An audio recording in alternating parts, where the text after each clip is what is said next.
오늘 우리에게 허락하신 말씀은 시편 142편입니다. 시편 142편 1절에서 7절 말씀까지 읽겠습니다. 내가 소리내어 여호와께 부르짖으며 소리내어 여호와께 간구하는도다. 내가 내 원통함을 그의 앞에 토로하며 내 우환을 그의 앞에 진술하는도다. 내 영이 내 속에서 상할 때에도 주께서 내 길을 아셨나이다. 내가 가는 길에 그들이 나를 잡으려고 울무를 숨겼나이다. 오른쪽을 살펴보소서. 나를 아는 이도 없고 나의 피난처도 없고 내 영혼을 돌보는 이도 없나이다. 여호와여, 내가 주께 부르짖어 말하기를 주는 나의 피난처시요 살아있는 사람들의 땅에서 나의 분깃이시라 하였나이다. 나의 부르짖음을 들으소서. 나는 심히 비천하나이다. 나를 핍박하는 자들에게서 나를 건지소서. 그들은 나보다 강하니이다. 함께 읽겠습니다. 내 영혼을 옥에서 이끌어내사 주의 이름을 감사하게 하소서. 주께서 나에게 갚아 주시리니 의인들이 나를 두루리이다. 아멘. 우리가 인생을 살다 보면 뜻하지 않는 위기, 관계의 어려움, 억울함, 절망 등 피할 수 없는 인생의 동굴을 지나가야 할 때가 있습니다. 오늘 보면 시편 142편이 바로 그런 동굴 속에서 울려 퍼진 다윗의 기도입니다. 성경을 연구하는 신약자들은 오늘 본문을 사무엘상 22장 다윗이 아굴람 동굴 때에 일어났던 일이라고 보는데요. 그는 사울에 쫓겨 목숨이 위태로운 도망자 신세였습니다. 그런 그가 2절 말씀을 보면 하나님께 이렇게 고백합니다. 내가 내 원통함을 그의 앞에 토로하며 내 우환을 그의 앞에 진술하는도다. 여러분, 다윗의 현실은 너무 억울하고 비참했습니다. 충성했던 사울 왕에게 이유 없이 미움을 받고 질투와 분노의 표적이 되어 날마다 생명의 위협 속에서 살아야 했기 때문입니다. 그래서 그는 하나님 앞에서 자신의 마음을 솔직히 토로하고 있습니다. 여기에서 토로하다라는 뜻은요, 히브리어로 샤파크라고 말하는데요, 쏟아내다, 비워내다라는 뜻을 가지고 있습니다. 즉, 여러분, 다윗이 하나님께 드렸던 기도는 어떤 틀을 갖추고 정리된 내용으로 기도하는 것이 아니라 물이 한꺼번에 쏟아지듯 억울한 감정을 하나님 앞에 전부 쏟아내는 기도였습니다. 그래서 3절과 4절 말씀을 보면 다윗은 외로움과 절망을 이렇게 토로합니다. 제가 새 번역 성경으로 3절 중반과 4절 말씀을 읽겠습니다. 사람들은 나를 잡으려고 내가 가는 길에 덫을 놓았습니다. 아무리 둘러보아도 나를 도울 사람이 없고 내가 피할 곳이 없고 나를 지켜줄 사람이 없습니다. 여러분, 다윗 곁에는 아무도 없었습니다. 그를 도와줄 사람도, 심지어 도망갈 곳도, 의지할 대상도 없었습니다. 여러분, 이런 상황이 사람으로서 정말 견디기 어려운 순간이 아닐까요? 바로 절망감이 드는 순간입니다. 여러분, 우리가 문제와 어려움을 만났을 때 무엇보다 힘든 것은요, 그 문제와 어려움으로 인한 이 마음의 상태 때문입니다.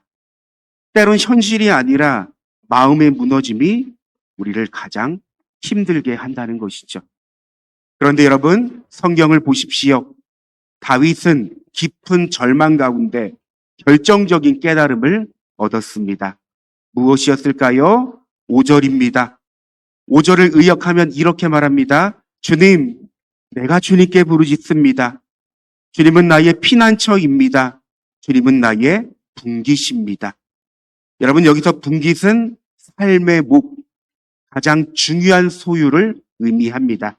즉, 다윗은 동굴에서 모든 것을 잃은 줄 알았습니다.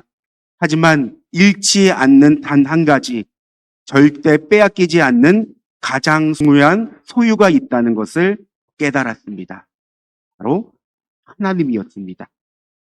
하나님만이 자신의 전부임을 깨달았던 것입니다. 하나님은 때때로 우리가 의지하던 것들을 내려놓게 하시고, 포기하게 하시고, 멀어지게 하시고, 잃게도 하십니다. 물론 그 과정이 너무나 아프고 괴롭습니다. 이해하지도 못하고 납득이 잘 가지 않습니다. 그러나 이를 통해 우리가 진짜 의지하고 신뢰해야 할 것이 무엇인가를 배우게 하십니다. 우리는 때때로 하나님께 묻습니다. 하나님, 왜 이런 환경을 허락하셔야만 했나요? 하나님, 왜 그때 침묵하고 계셨나요? 하나님, 왜 저를 이렇게 아프고 힘들게 하시나요?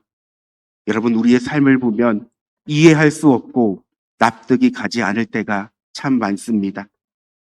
제가 하나님이 아니라서 왜 이런 환경을 허락하셨는지 정확히는 모르겠습니다. 그러나 오늘 본문을 통해 한 가지 분명히 묵상할 수 있습니다.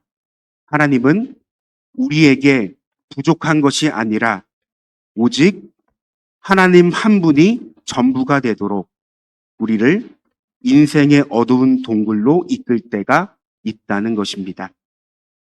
여러분, 다윗은 그 동굴에서 하나님을 바라보는 법을 배웠습니다.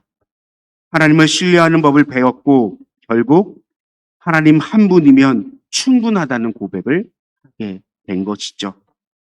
성경에 나오는 하나님의 사람들도 이런 과정과 시간을 겪었습니다. 우리가 잘 아는 모세는 40년 동안 애굽의 왕자로 살았습니다. 얼마나 촉망받고 얼마나 유능했던 자일까요? 그러나 그는 도방자가 되었고 40년을 미디안 광야에서 보냈습니다. 그런데 그냥 보낸 것이 아니었습니다. 하나님께서 이 시간을 통해 그를 하나님의 사람으로 빚으셨고 오직 하나님을 바라보며 사명을 감당할 수 있게 훈련시키셨습니다. 여러분, 우리의 경우도 마찬가지입니다. 하나님께서 우리가 필요하다면 고난도 허락하시며 다양한 삶을 마주하게 하십니다. 또한 필요하다면 계속되는 유혹과 시험과 문제와 갈등도 허락하십니다. 왜냐하면 우리가 온전한 하나님의 사람으로 세워지길 원하시기 때문이죠. 저 역시 청년 시절 비슷한 동굴을 지난 적이 있습니다. 제가 대학을 졸업하고 집안의 이제 가정 형편 때문에 빨리 돈을 벌고 싶었습니다. 그런데 생각지도 못한 기회에 식당, 조그마한 식당 하나를 인수해 장사를 하게 되었습니다. 그 연탄으로 이제 고기를 구워갖고 나오는 파불고기 집인데요.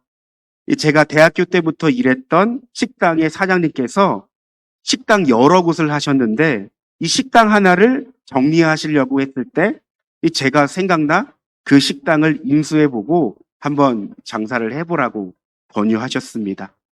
대학을 졸업하고 사회 초년생이었던 제가 사실 모은 돈이 없었기에 몇 번씩 거절했지만 제 형편을 잘 봐주셔서 계약금과 권리금을 다달이 갚는 조건으로 그렇게 장사를 시작했습니다. 그런데 장사를 잘 해나가다 싶었는데요. 제가 대학 과정에서 몰랐던 부분이 있었습니다. 바로 이 식당의 절반이 넘는 거의 한 60%가 불법 건축물로 드러난 것이었습니다. 결국 이 일 때문에 법적 다툼과 소송까지 이어졌습니다. 너무나 억울했지만 계약서에는 제 이름 이휴기라는 이름이 있었기에 이 피해는 제가 다 고스란히 떠안았습니다. 그 이후 가게를 정리하고 정신을 차려보니까 대출에 카드빚에 권리금에 거의 한 8천만 원 넘게 거의 1억 가까운 돈이 빚으로 남게 되었습니다. 여러분, 약 한 10년 전쯤에 일어난 일이니까 지금 가치로는 조금 더 높겠죠. 그 당시 젊은 나이에 정말 감당하기 어려웠습니다. 집 형편이 좋은 것도 아니고 지금의 제 아내와 저희 누나만 이 상황을 아셨습니다. 월급 생활로 갚아나기에는 상당히 많은 돈이었습니다. 그렇게 수개월 동안 일을 하면서 빚을 갚다가 도저히 안 되겠다 싶어 결국 개인 회생을 신청하게 되었습니다. 이후 성실히 채무를 이어나가며 모든 빚을 청산하게 되었습니다. 여러분, 그 당시 저는 어린 나이에 변호사도 없이 혼자서 법원에 서류를 들고 오가며 상대방과 싸워야 했습니다. 그런데 그 당시 느꼈던 억울함과 이 비참함, 이 절망감은 말로 표현할 수 없습니다. 무엇보다 청년의 때에 겪지 않아도 될 일을 겪은 것 같아 너무나 마음이 괴로웠습니다. 그런데 지나고 보니까 여러분, 그 시간이 저에게 정말 필요했습니다. 저는 제 자신을 압니다. 제가 얼마나 완악하고 고집이 세고 이기적이고 교만한지를. 그래서 하나님 없이 잘 살 수 있다고 큰 소리 치던 저였습니다. 교회를 오래 다녔지만, 믿음이 있다고 이야기하지만, 은혜를 경험했다고 하지만 아니요. 저는 제가 얼마나 존재적 죄인인지를 잘 알고 있었습니다. 그래서 하나님께서 모든 것을 잃게 하지 않으면, 작은 희망조차 남기지 않아야, 오직 절망만 있어야 하나님을 바라본다는 사실을 하나님은 누구보다도 잘 아셨습니다. 여러분, 그 시간이 없었더라면 하나님을 만나지 못했고 사역의 길로도 들어서지 않았을 것입니다. 저는 그 동굴을 통해, 그 동굴의 시간을 통해 비로소 하나님만이 나의 전부라는 사실을 진실로 고백할 수 있었습니다. 말로만 하나님을 고백하고 정작 중요한 순간 하나님을 거절하고 선택하지 않았던 지난 날을 기억하며 지금도 하나님을 간절히 찾을 때 꼭 이렇게 기도를 시작합니다. 하나님, 하나님이 저의 전부이지 않습니까? 저는 하나님밖에 없지 않습니까? 그러니 하나님, 저의 기도를 꼭 들어주십시오. 여러분, 그런데 그때부터 삶을 해석하는 관점이 달라졌습니다. 세상은 인생을 성공과 실패로 구분합니다. 그래서 더 많이 가져야 하고 더 높이 올라가야 합니다. 그런데 하나님의 관점에서 성공과 실패는 하나님이 있는 삶과 없는 삶으로 나눈다는 사실을 깨달았습니다. 여러분, 하나님께서 우리 이름을 생명책에 기록하지 않습니까? 그런데 우리의 이름만 기록할까요? 아니요. 우리의 삶도 기억하십니다. 그렇다면 이 땅 가운데 우리가 어떠한 인생을 살았다, 얼마만큼 가지고 어떤 직장을, 어떤 학교를, 어떤 집을, 어떤 삶을 이루고 인정받고 누렸다. 여러분, 하나님께서 이것을 기억하실까요? 히브리서 11장을 보면 믿음의 장이라고 부르죠. 하나님은 하나님의 사람들이 믿음을 기억하사 성경에 기록하셨습니다. 그런데 그 기록된 내용을 보면 그들이 세상 가운데 어떤 삶을 누렸는지를 기록한 것이 아닙니다. 고난과 슬픔과 어려운 상황 속에서 믿음의 길을 선택하고 그 믿음을 지켜내고 주님이 전부인 그들의 삶을 기억하고 기록하셨다는 겁니다. 오늘 시편 142편이 우리에게 무엇을 이야기하고 있을까요? 우리의 인생이 어떠한 상황 가운데서도 주님이 전부인 인생을 살아가는가? 주님이 전부인 예배를 드리며, 주님이 전부인 기도와 찬양을 드리며, 주님이 전부인 삶의 자리를 살아내고 있는가? 여러분, 오늘 말씀이 우리에게 이것을 묻습니다. 우리 함께 기도하길 원하는데요. 첫째, 주님, 오직 주님만이 나의 삶의 전부가 된다는 사실이 나의 삶의 실제가 되게 하여 주시옵소서. 둘째, 인생의 어두운 동굴을 지날 때에도 하나님 저를 붙들어 주시옵소서. 그리하여 주님만을 의지할 수 있는 인생이 되게 하여 주시옵소서. 우리 함께 주님의 이름을 한번 부르고 기도하겠습니다. 주여!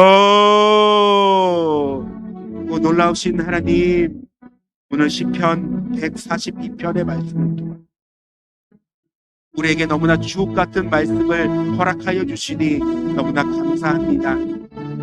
하나님, 다윗이 사울 왕에 쫓겨 부망자 신세에 있을 때 그의 그 억울함과 비통함과 절망감은 말로 할 수 없이 너무나 기뻤습니다. 하나님께 모든 것을 토로했습니다.